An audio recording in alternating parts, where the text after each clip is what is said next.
నమస్తే, welcome to mega nine TV. నేను సిరాజ్. నేపాల్లో ఎక్కడ చూసినా ఆందోళన. ప్రజలందరూ కూడా రోడ్ల మీదకి వచ్చేసి అక్కడ మంత్రుల్ని తరిమి కొట్టడంతో పాటుగా ప్రధానమంత్రి రాజీనామా చేసి దేశాన్ని విడిచి వెళ్ళేటువంటి పరిస్థితి వచ్చింది. అసలు నేపాల్లో ఈ పరిస్థితి రావడానికి కారణం ఏంటి? అక్కడ సోషల్ మీడియా మీద నిషేధం ఒక్కటే ఇంత భారీ ఉద్యమానికి కారణమైందా? విజయ్ గారు, ఒకసారి మనం ఈ నేపాల్ ఇష్యూని చూసుకుంటే ఏంటి అసలు రీజన్ ఏంటి, దీనికి పరిష్కారం ఏంటి? నేపాల్లో బయటికి కనిపిస్తున్నటువంటి ఏంటంటే సోషల్ మీడియాని నిషేధించడంతో ఒక ఉద్యమం లాగా వచ్చినటువంటి అంశం కనిపిస్తుంది. కానీ సోషల్ మీడియా ఒక కారణమైనప్పటికీ ప్రధానమైనటువంటి కారణం ఎన్నో రోజుల నుంచి నడుస్తున్నది.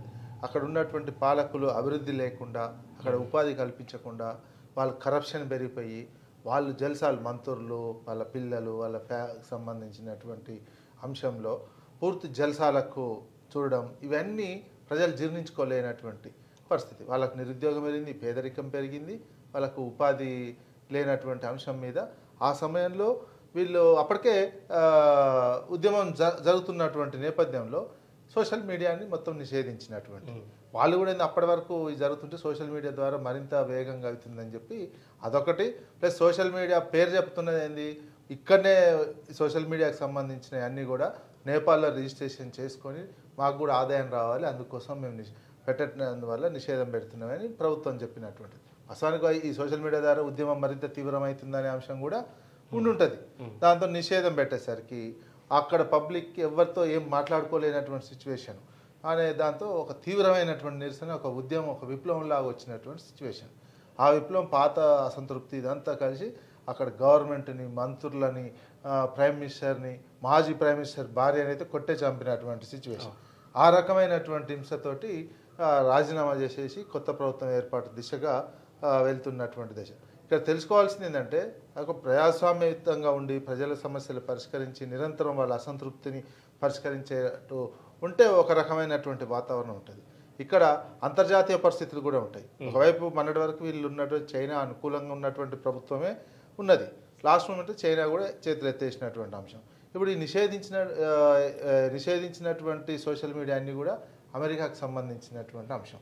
ఇందులో అమెరికా హస్తం ఎంతవరకు ఉన్నది, చైనా హస్తం ఉన్నది. ఎందుకంటే ప్రైమ్ మినిస్టర్ ఒకవేళ విదేశీ పోవాలంటే దుబాయ్ని కేంద్రంగా తీసుకుంటారు.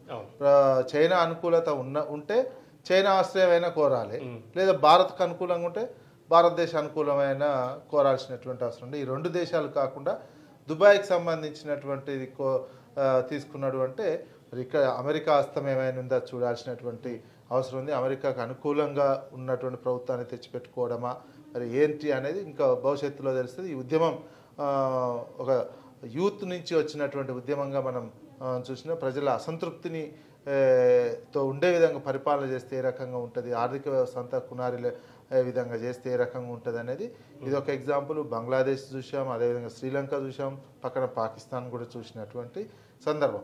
అందుకే ఇట్లాంటి పరిస్థితి మన భారతదేశానికి రాకుండా, ముఖ్యంగా రాష్ట్రాలలో, మన భారతదేశం అంటే వ్యాస్ట్ డెమోక్రసీ ఉన్నటువంటి దేశం కాబట్టి అట్లాంటి పరిస్థితి రాకపోవచ్చు, కానీ రాష్ట్రాలలో వచ్చే అవకాశం ఉంటుంది. భారతదేశంలో కూడా ఏంటంటే ఇంతమంది జనం, ఇన్ని భాషలు మాట్లాడే వాళ్ళు, రాష్ట్రాలు ఇవన్నీ ఉన్నటువంటి నేపథ్యంలో దేశం మీద కంటే కూడా ఆ రాష్ట్రాల ప్రభుత్వాల మీద ఎక్కువ అసంతృప్తి వచ్చే అవకాశం ఉంటుంది. ఉద్యమాలు ప్రజాస్వామ్యంలో అవకాశం ఉందంటే ఓటు ద్వారా మన అసంతృప్తిని తెలియజేసే అవకాశం 5 ఏళ్లకు ఉన్నది. ఆ రకమైనటువంటి పరిస్థితి భారతదేశానికి వస్తుందా, ఆయా రాష్ట్రాల్లో వస్తుందో చూడాల్సి. నేపాల్ది మాత్రం ఒక అందరికీ, రాజకీయ నాయకులకి, పార్టీలకి కనువిప్పు కలగాల్సినటువంటి అంశమే.